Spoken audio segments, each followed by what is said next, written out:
ಒಂದೂರಲ್ಲಿ ಸುಧಾಕರ್ ಅಂತ ಒಬ್ಬ ಹುಡುಗ ಇದ್ದ. ಅವನಿಗೆ ತಂದೆ ಮತ್ತು ತಾಯಿ ಇಬ್ಬರೂ ಇಲ್ಲ. ಸುಧಾಕರ್ನ ತಂದೆ ಅವನ 5ನೇ ವಯಸ್ಸಲ್ಲಿ ಸತ್ತೋದ್ರು. ಅವನ ತಾಯಿಯು ಕೆಲವೇ ದಿನಗಳ ಮುಂದೆ ನಿಧನರಾದ್ರು. ಅಮ್ಮ ಇರುವವರೆಗೂ ಅವನಿಗೆ ಯಾವುದೇ ಸಮಸ್ಯೆವಿರಲಿಲ್ಲ. ಆದರೆ ಅಮ್ಮ ಸತ್ತ ಮೇಲೆ ಅವನ ಜೀವನವೇ ಮಾಟಗಾತಿ ಆಯ್ತು. ಈಗ ಅವನಿಗೆ ಕೆಲಸವೂ ಇಲ್ಲ. ಕೆಲವು ದಿನಗಳ ಹಿಂದೆ ಅವನು ಕೆಲಸ ಮಾಡಿದ ಕಂಪನಿಯು ನಷ್ಟವಾದ ಕಾರಣ ಮುಚ್ಚಿಬಿಟ್ರು. ಕಂಪನಿ ಮುಚ್ಚುವಾಗ್ಲೂ ಅವನು ಕೆಲಸ ಮಾಡಿದ್ದಕ್ಕೆ ಯಾವ ಸಂಬಳವೂ ಕೊಡದೆ ಮುಚ್ಚಿಬಿಟ್ರು. ಅವನಿಗೆ ಯಾವುದೇ ಉಳಿತಾಯ ಇಲ್ಲದಿದ್ದ ಕಾರಣದಿಂದ ಕಂಪನಿಯು ಇದ್ದಕ್ಕಿದ್ದಂತೆ ಮುಚ್ಚಿದ ಕಾರಣ ಅವನ ಖರ್ಚಿಗೆ ದುಡ್ಡು ಇಲ್ಲದೆ ತುಂಬಾ ಕಷ್ಟಪಟ್ಟ. ಅವನು ಹೊರಗೆ ಅಲಿದು ಮೆರೆದು ಕೆಲಸ ಹುಡುಕಿ ಆಗ್ಬೇಕು. ಆದ್ರೆ ಕೆಲಸ ಹುಡುಕಿ ನಗರಕ್ಕೆ ಹೋಗ್ಲಿಕ್ಕೆ ಅವನಿಗೆ ಬಸ್ಸಿಗೂ ದುಡ್ಡಿಲ್ಲ. ಆದ್ರಿಂದ ಅವನು ನಡ್ಕೊಂಡೇ ಹೋಗಿ ಕೆಲಸ ಹುಡುಕಿದ. ಆದ್ರೆ ಅವನಿಗೆ ಕೆಲಸ ಸಿಕ್ಲಿಕ್ಕೆ ತುಂಬಾ ಕಷ್ಟ ಆಯ್ತು. ಊಟ ತಿಂಡಿಗೂ ತುಂಬಾ ಕಷ್ಟಪಡ್ತಿದ್ದ. ಅಮ್ಮ ಇಲ್ಲದೆ ಇರೋ ದುಃಖ, ಕೆಲಸ ಸಿಗದೇ ಇರುವ ಸಮಸ್ಯೆ, ಖರ್ಚಿಗೆ ದುಡ್ಡೂ ಇಲ್ಲ ಅನ್ನುವ ಅವನ ಜೀವನದಲ್ಲಿ ಪ್ರತಿಯೊಂದು ತಲೆಕೆಳಗಾಯ್ತು. ಸುಧಾಕರ್ ತುಂಬಾ ಸಹಿಸಲಾರದ ದುಃಖದಲ್ಲಿದ್ದ. ಹೀಗೇನೆ ಒಂದು ದಿನ ಬೆಳಗ್ಗೆ ಸುಧಾಕರ್ ಅವನು ಕೆಲಸ ಹುಡುಕಲು ಹೊರಟಿದ್ದ. ಕೆಲಸ ಹುಡುಕಲು ನಗರಕ್ಕೆ ಹೋಗೇ ಆಗ್ಬೇಕು. ಆದ್ರೆ ಅವನ ಕೈಯಲ್ಲಿ ಒಂದು ಪೈಸೇನೂ ಇಲ್ಲ. ಆಯ್ತು ಸರಿ, ನಡ್ಕೊಂಡೇ ಹೋಗೋಣ ಅಂತ ನೆನ್ಸ್ಕೊಂಡವನು ಮನೆಯಿಂದ ಹೊರಟ. ಹೋಗೋಕ್ಕಿಂತ ಮುಂಚೆ ಸತ್ತೋದ ಅವ್ರ ಅಮ್ಮನ್ ಫೋಟೋ ಮುಂದೆ ನಿಂತ್ಕೊಂಡು, ಅಮ್ಮ, ನೀವಿಲ್ಲದೇ ಇರೋ ಈ ಜೀವನ ಎಷ್ಟು ಕಷ್ಟ ಅಂತ ನಿನಗ್ ಗೊತ್ತಾ? ಅಮ್ಮ ಇಲ್ಲದೇ ಇರುವ ಮಕ್ಕಳು ತುಂಬಾ ಕಷ್ಟಪಡ್ತಾರೆ ಅಂತ ಕೇಳಿದ್ದೇನೆ. ಆದ್ರೆ ಈಗ ಅದನ್ನು ನನ್ನ ಜೀವನದಲ್ಲೇ ನಾನು ಅನುಭವಿಸ್ತಿದ್ದೇನೆ. ನೀನಿರುವ ತನಕ ನನಗೆ ಊಟ ತಿಂಡಿಗೆ ಯಾವ ತೊಂದರೆಯೂ ಇದ್ದಿಲ್ಲ. ಹೇಗಾದ್ರೂ ನನಗೆ ನೀನು 3 ಹೊತ್ತು ಅಡಿಗೆ ಮಾಡಿ ಹಾಕ್ತಿದ್ದಿ. ಆದರೆ ನೀನಿಲ್ಲದೆ ಒಂದು ಹೊತ್ತು ಊಟ ಏನಮ್ಮ, ಗಂಜಿ ಸಿಗುವುದು ತುಂಬಾ ಕಷ್ಟ ಆಗಿದೆ. ಅಮ್ಮ, ನಾನ್ ದಿನಾ ಕೆಲಸ ಹುಡುಕ್ತಾ ಇದ್ದೀನಿ. ಆದ್ರೆ ಕೆಲಸ ಮಾತ್ರ ನನಗಿನ್ನೂ ಸಿಗ್ತಾನೇ ಇಲ್ಲ. ನನಗ್ ತುಂಬಾ ಕಷ್ಟ ಆಗ್ತಾ ಇದ್ಯಮ್ಮ. ಇವತ್ತಾದ್ರೂ ನಂಗೆ ಕೆಲ್ಸ ಸಿಕ್ಬೇಕಂತ ಹೇಗಾದ್ರೂ ಹೆಲ್ಪ್ ಮಾಡಮ್ಮ ಎಂದು ಹೇಳ್ತಾ ಸುಧಾಕರ್ ಅವನ ಅಮ್ಮನ ಫೋಟೋ ನೋಡ್ಕೊಂಡು ಅಳುತ್ತಾ ಕೇಳ್ತಾ ಇದ್ದ. ಈ ಎಲ್ಲಾ ದಿನಗಳಲ್ಲಿ ಅಮ್ಮನ ಫೋಟೋ ಮುಂದೆ ಬಂದು ನಿಂತ್ಕೊಂಡು ಬರೀ ನಮಸ್ಕರಿಸಿ ಹೊರಗೆ ಹೊರಟು ಹೋಗ್ತಿದ್ದ. ಆದ್ರೆ ಅವನು ಈ ದಿನ ಅಮ್ಮನತ್ರ ಎಲ್ಲಾ ಕಷ್ಟವನ್ನು ಹೇಳ್ಕೊಂಡ. ಈಗ್ಲೇ ಅವನಿಗೆ ಮನಸ್ಸು ತುಂಬಾ ನೆಮ್ಮದಿಯಾಗಿ ಇರುವಂತೆ ಇತ್ತು. ಆಯ್ತು, ಇನ್ನು ಮುಂದೆ ಹೋಗಿ ಕೆಲಸ ಹುಡ್ಕೋಣ ಅಂತ ಅವನು ನೆನೆಸ್ಕೊಂಡು ಅವನು ಅಲ್ಲಿಂದ ಹೊರಟ. ಆಗ ಮಗನೇ ಅನ್ನೋ ಧ್ವನಿ ಕೇಳಿತು. ಆ ಧ್ವನಿ ಅವನ ಅಮ್ಮ ಕರೆದಂತೆನೇ ಇತ್ತು. ಸುಧಾಕರ್ 1 ನಿಮಿಷ ನಿಂತು ಆ ಕಡೆ ಈ ಕಡೆ ಸುತ್ತಮುತ್ತ ನೋಡಿದ. ಮತ್ತೆ ತಿರ್ಗಾ ಮಗನೇ ಎಂದು ಕರೆಯುವಂತೆ ಧ್ವನಿ ಕೇಳಿತು. ಆ ಧ್ವನಿ ಅಮ್ಮನ ಫೋಟೋದಿಂದನೇ ಬರ್ತಾ ಇದೆ ಅಂತ ಅವನಿಗೆ ಸ್ಪಷ್ಟವಾಗಿ ತಿಳಿತು. ನಡ್ಕೊಂಡು ಅವನ ಅಮ್ಮನ ಫೋಟೋ ಹತ್ರ ಬಂದ. ಅಮ್ಮ ಅಂತ ಕರ್ದ. ಮಗನೇ, ನೀ ತುಂಬಾ ಕಷ್ಟಪಡ್ತಾ ಇದೀಯ. ನಾನು ಪ್ರತಿದಿನವೂ ನೀನು ಕಷ್ಟಪಡುವುದನ್ನು ನೋಡ್ತಾನೇ ಇದ್ದೀನಿ. ನಾನು ಜೀವಂತವಾಗಿದ್ದಿದ್ರೆ ನಿನ್ಗೇನಾದ್ರೂ ಸಹಾಯ ಮಾಡ್ಬೋದಿತ್ತು. ಆದರೆ ನಾನ್ ಸತ್ತೋಗ್ಬಿಟ್ನಲ್ಲ, ಆದ್ರಿಂದ ನಿನಗೆ ಯಾವ ಸಹಾಯನೂ ಮಾಡ್ಲಿಕ್ಕಾಗಲ್ಲ. ಆದ್ರೆ ಯಾವಾಗ್ಲೂ ನಾನು ನಿನ್ನ ಬಗ್ಗೆ, ನಿನ್ನ ಜೀವನದ ಬಗ್ಗೆ ಯೋಚಿಸ್ತಾನೇ ಇರ್ತೀನಿ. ನೀನು ಜೀವನದಲ್ಲಿ ಒಳ್ಳೆ ಸ್ಥಿತಿಯಲ್ಲಿ ಬಂದಿದ್ರೆ ನಾನ್ ಸತ್ತ ಮೇಲೆ ನನ್ನ ಆತ್ಮಕ್ಕೆ ಶಾಂತಿ ಸಿಕ್ಕಿರತ್ತೆ. ಆದ್ರೆ ನನ್ನ ಆತ್ಮ ಇನ್ನೂ ಶಾಂತಿ ಸಿಗದೆ ಅಲೀತಾನೇ ಇದೆ.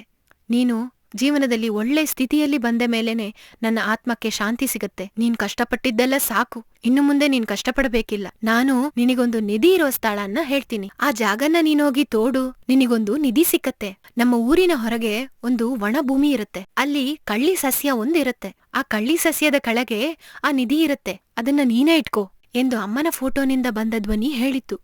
ಅಮ್ಮ, ಅಮ್ಮ, ನನ್ನ ಬಿಟ್ಟು ಯಾಕಮ್ಮ ಇಷ್ಟು ಬೇಗ ಹೋದೆ ಎಂದು ಅವನು ಅಳ್ತಾ ಫೋಟೋನ ನೋಡಿ ಕೇಳಿದ. ಆದ್ರೆ ಅಮ್ಮನ ಫೋಟೋನಿಂದ ಯಾವ ಧ್ವನಿನೂ ಬರ್ಲಿಲ್ಲ. ತಕ್ಷಣವೇ ಅವನು ಅಲ್ಲಿಂದ ಹೊರಟು ಅಮ್ಮ ಹೇಳಿದ ಆ ಸ್ಥಳಕ್ಕೆ ಹೋಗಿ ಸೇರಿದ. ಅಲ್ಲಿ ಅವನ ಅಮ್ಮ ಹೇಳಿದಂತೆನೆ ಅಲ್ಲೊಂದು ದೊಡ್ಡ ಕಳ್ಳಿ ಸಸ್ಯ ಇತ್ತು. ಆ ಕಳ್ಳಿ ಸಸ್ಯನ್ನ ಅವನು ಕಿತ್ತು ಎಸೆದು ಅಲ್ಲಿ ಹುಗಿಯಲು ಪ್ರಾರಂಭಿಸಿದ. ಸ್ವಲ್ಪ ಅಡಿನೇ ಹುಗಿದಿರ್ತಾನೆ. ಅವನಿಗೆ ಒಂದು ಮಡಿಕೆ ಸಿಕ್ಕಿತ್ತು. ಆ ಮಡಿಕೆಯನ್ನು ಹೊರಗೆ ತೆಗೆದು ನೋಡಿದ. ಅದ್ರೊಳಗಡೆ ತುಂಬಾ ಚಿನ್ನದ ನಾಣ್ಯಗಳಿದ್ದಿತ್ತು. ಆ ಕ್ಷಣವೇ ಅವನು ಆ ಮಡಿಕೆಯನ್ನು ತಗೊಂಡು ಅವನ ಮನೆಗೆ ಬಂದು ಸೇರಿದ. ಆ ಮಡಿಕೆಯನ್ನು ಅಮ್ಮನ ಫೋಟೋ ಮುಂದೆ ತಂದು ಇಟ್ಟ. ಅಮ್ಮ, ನೀನು ಹೇಳಿದ ಸ್ಥಳದಲ್ಲಿ ಹೋಗಿ ಹುಗಿದೆ. ಈ ಮಡಿಕೆ ಸಿಕ್ಕಿತ್ತು. ಇದರಲ್ಲಿ ತುಂಬಾ ಚಿನ್ನದ ನಾಣ್ಯಗಳಿದಾವೆ ಎಂದು ಅವನ ಅಮ್ಮನ ಫೋಟೋ ನೋಡಿ ಹೇಳಿದ. ತಕ್ಷಣವೇ ಅವನಮ್ಮನ ಫೋಟೋವಿನಿಂದ, ಈ ಚಿನ್ನದ ನಾಣ್ಯಗಳೆಲ್ಲ ನಿನಗೇನೆ ಮಗನೆ. ಇನ್ನು ಮುಂದೆ ನೀನು ಕಷ್ಟಪಡಬೇಕಿರೋ ಅವಶ್ಯಕತೆನೇ ಇಲ್ಲ. ಸಂತೋಷವಾಗಿ ಇರು. ಇನ್ನು ಮುಂದೆ ನೀನು ಜೀವನದಲ್ಲಿ ಒಳ್ಳೆ ಸ್ಥಿತಿಯಲ್ಲಿ ಬರುತ್ತೀಯಂತ ನನಗೆ ನಂಬಿಕೆ ಬಂದಿತ್ತು. ಇನ್ನು ನನ್ನ ಆತ್ಮಕ್ಕೆ ಶಾಂತಿ ಸಿಕ್ಕತ್ತೆ ಎಂದು ಅವನ ಅಮ್ಮನ ಧ್ವನಿ ಕೇಳಿತು. ಸುಧಾಕರ್ ತಕ್ಷಣವೇ ಅಮ್ಮ, ಅಮ್ಮ ಎಂದು ಫೋಟೋವನ್ನ ನೋಡಿ ಕರೆದ.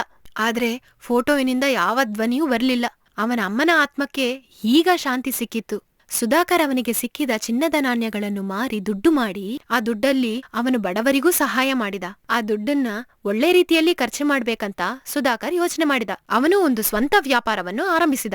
ಅವನಿಗೆ ನಿಧಿ ಸಿಕ್ಕಿದ ವಿಷಯವನ್ನು ಅವನ ಮೇಲೆ ಅಸೂಯೆ ಪಟ್ಟ ಕೆಲವರು ಆ ಊರಿನ ಸ್ಥಳೀಯ ಸರ್ಕಾರಕ್ಕೆ ಹೋಗಿ ತಿಳಿಸಿದರು. ಮಣ್ಣಿನ ಕೆಳಗೆ ಸಿಗುವ ಯಾವುದೇ ವಸ್ತುವು ಸರ್ಕಾರಕ್ಕೆ ಕೊಡಬೇಕೆನ್ನುವ ಕಾನೂನು ಆ ಊರಲ್ಲಿತ್ತು. ಆದ್ದರಿಂದ ಸರ್ಕಾರದಿಂದ ಒಂದು ಅಧಿಕಾರಿ ಸುಧಾಕರ್ನ ನೋಡಲು ಅವನ ಮನೆಗೆ ಬಂದರು. ಮನೇಲಿ ಯಾರಾರಿದ್ದೀರಾ ಎಂದು ಆ ಅಧಿಕಾರಿ ಕೇಳಿದರು. ತಕ್ಷಣವೇ ಸುಧಾಕರ್ ಹೊರಗೆ ಬಂದ. ನಾನು ಸರ್ಕಾರದ ನಿಧಿ ಟ್ರ್ಯಾಕಿಂಗ್ ವಿಭಾಗದಿಂದ ಬಂದಿದ್ದೇನೆ. ನಿಮಗೆ ನಿಧಿ ಸಿಕ್ಕಿತ್ತು ಎಂದು ನಮಗೆ ಸೂಚನೆ ಕೊಟ್ಟಿದ್ದಾರೆ. ಯಾವ್ದಾದ್ರೂ ನಿಧಿ ಸಿಕ್ಕಿದ್ರೆ ತಕ್ಷಣವೇ ಸರ್ಕಾರಕ್ಕೆ ತಿಳಿಸಬೇಕೆಂದು ನಿಮಗೆ ಗೊತ್ತಿಲ್ವೇ? ಹಾಗೆ ತಿಳಿಸಿಲ್ಲ ಅಂದ್ರೆ ಅದು ದೊಡ್ಡ ಅಪರಾಧ. ಅದಾದ್ರೂ ನಿಮಗೆ ಗೊತ್ತಾ ಇಲ್ವಾ? ಹಾಗೆಂದು ಆ ಅಧಿಕಾರಿ ಅವನನ್ನು ನೋಡಿ ತುಂಬಾ ಸಿಟ್ಟಿನಿಂದ ಕೇಳಿದ್ರು. ಸರ್, ಅದ್ ಬಂದು ಏನಂದ್ರೆ ಹಾಗಂತ ಹೆದರ್ಕೊಂಡೇ ಮಾತಾಡಿದ ಸುಧಾಕರ್. ನಿನ್ನ ಮನೆಯೊಳಗೆ ಪರೀಕ್ಷೆ ಮಾಡ್ಬೇಕು ಎಂದು ಹೇಳಿ ಅವನ ಮನೆಯೊಳಗೆ ಬಂದ್ರು. ಅವರ ಹಿಂದೆನೆ ಸುಧಾಕರು ಬಂದ. ಅಲ್ಲಿ ಒಂದು ಚಿಕ್ಕ ಮರಪೆಟ್ಟಿಗೆ ಮೇಲೆ ಆ ನಿಧಿ ಇರುವ ಮಡಿಕೆ ಇತ್ತು. ಅದನ್ನ ನೋಡ್ದವ್ರು ಅದರ ಹತ್ರ ಹೋದ್ರು. ಇದೇ ಆ ನಿಧಿಯ ಮಡಿಕೆನಾ? ಹಾಗೆ ಕೇಳ್ಕೊಂಡೆ ಆ ಮಡಿಕೆಯ ಮುಚ್ಚಳನ್ನ ಸ್ವಲ್ಪ ತೆಗ್ದು ನೋಡಿದ್ರು. ಅದ್ರೊಳಗೆ ಎಲ್ಲವೂ ಬೆಣಸು ಕಲ್ಲಾಗಿದ್ದಿತ್ತು. ಏನಪ್ಪಾ ಇದು? ಈ ಮಡಿಕೆಯಲ್ಲೇ ನಿಂಗೆ ನಿಧಿ ಸಿಕ್ಕಿತಾ? ಆದ್ರೆ ಈಗ ನೋಡಿದ್ರೆ ಎಲ್ಲ ಬೆಣಸ್ಕಲ್ಲಾಗಿದೆ ಹಾಗಂತ ಅವರು ಸುಧಾಕರ್ನ ನೋಡಿ ಕೇಳಿದ್ರು. ಸರ್, ಮಣ್ಣು ಹುಗಿವಾಗ ನನಗೆ ಈ ಮಡಿಕೆನೇ ಸರ್ ಸಿಕ್ಕಿತ್ತು ಎಂದು ಸುಧಾಕರ್ ಹೇಳಿದ. ಮಡಿಕೆಯಲ್ಲಿ ಬರೀ ಕಲ್ಲೇ ಇರುವಾಗ ಇದನ್ನ ಹೋಗಿ ಯಾರು ನಿನಗೆ ನಿಧಿ ಸಿಕ್ಕಿದೆ ಅಂತ ನಿನ್ನ ಮೇಲೆ ಅಸೂಯೆಗೊಂಡವರು ಸರ್ಕಾರಕ್ಕೆ ತಪ್ಪಾದ ಸೂಚನೆಯನ್ನು ಕೊಟ್ಟಿದ್ದಾರೆ. ಅದಕ್ಕೆ ನಾನು ನಿನ್ನ ಮನೆಗೆ ಪರೀಕ್ಷಿಸಿ ನೋಡೋಣ ಅಂತ ಬಂದೆ. ನಾನು ಸರ್ಕಾರಕ್ಕೆ ಮಣ್ಣು ಹುಗಿವಾಗ ಮಡಿಕೆ ಸಿಕ್ಕಿತ್ತು, ಆದ್ರೆ ಅದರಲ್ಲಿ ಬರೀ ಬೆಣಸುಕಲ್ಲೇ ಇದ್ದಿತ್ತು ಅಂತ ವರದಿ ಹೇಳ್ಬಿಡ್ತೀನಪ್ಪ ಎಂದು ಹೇಳಿ ಆ ಅಧಿಕಾರಿ ಅವನ ಮನೆಯಿಂದ ಹೊರಟ್ರು. ಅಲ್ಲಿ ಏನು ನಡೀತಾ ಇದೆ ಅಂತ ಸುಧಾಕರ್ಗೆ ಏನು ಅರ್ಥ ಆಗಿಲ್ಲ. ಸ್ವಲ್ಪ ಸಮಯ ಮುಂದೆ ಚಿನ್ನದ ನಾಣ್ಯಗಳಿದ್ದ ಆ ಮಡಿಕೆ ಈಗ ಹೇಗೆ ಬರೀ ಕಲ್ಲಾಗಿ ಬದಲಾಯ್ತಂತ ಯೋಚನೆ ಮಾಡಿದ. ಆಗ ಅವನು ಆ ಮಡಿಕೆನ ತಿರ್ಗಾ ಹೋಗಿ ನೋಡಿದ. ಈಗ ಆ ಮಡಿಕೆಯೊಳಗೆ ತಿರ್ಗಾ ಚಿನ್ನದ ನಾಣ್ಯಗಳಿತ್ತು. ಆ ಸರ್ಕಾರದ ಅಧಿಕಾರಿ ಬಂದು ನೋಡಿದಾಗ ಅವರ ಕಣ್ಣಿಗೆ ಚಿನ್ನದ ನಾಣ್ಯಗಳೆಲ್ಲ ಬರೀ ಕಲ್ಲಾಗಿ ಕಾಣ್ಲಿತ್ತು. ಹಾಗಂದ್ರೆ ಈ ಚಿನ್ನದ ನಾಣ್ಯಗಳೆಲ್ಲ ನನ್ನ ಕೈ ಬಿಟ್ಟು ಹೋಗ್ಬಾರ್ದು ಎನ್ನೋ ಕಾರಣದಿಂದ ಅವರ ಕಣ್ಣಿಗೆ ಬರೇ ಕಲ್ಲುಗಳಾಗಿ ಕಾಣಿಸಿರ್ಬೇಕು. ಎಲ್ಲ ನನ್ನ ಅಮ್ಮನ ಆಶೀರ್ವಾದ ಹಾಗಂತ ನೆನ್ಸ್ಕೊಂಡ ಅವನು ಅವನ ಅಮ್ಮನ ಫೋಟೋ ಮುಂದೆ ಬಂದು ನಿಂತು ಅವನ ಅಮ್ಮನಿಗೆ ಧನ್ಯವಾದ ಹೇಳಿದ. ಅಮ್ಮ, ಇದೇ ರೀತಿ ನನ್ನ ಜೀವನದಲ್ಲಿ ಎಲ್ಲಾ ಕಾರ್ಯಗಳಲ್ಲೂ ನನ್ನ ಜೊತೆ ಇದ್ದು ನನ್ನ ಒಳ್ಳೆ ದಾರಿಯಲ್ಲಿ ನಡೆಸಬೇಕಮ್ಮ ಎಂದು ಅವನ ಅಮ್ಮನತ್ರ ಬೇಡಿಕೊಂಡ. ಮತ್ತೆ ಪ್ರತಿದಿನವೂ ಅವನ ಬಾಳು ಚಿನ್ನದಂತೆ ಪ್ರಕಾಶವಾಯಿತು. ಅವನು ಅವನಿಗೆ ಸಿಕ್ಕಿದ ನಿಧಿಯನ್ನು ಅವನೊಬ್ಬನೇ ಅನುಭವಿಸದೆ ಅವನನ್ನು ಸುತ್ತಿರುವ ಬಡವರಿಗೂ ಹಂಚಿಕೊಂಡ.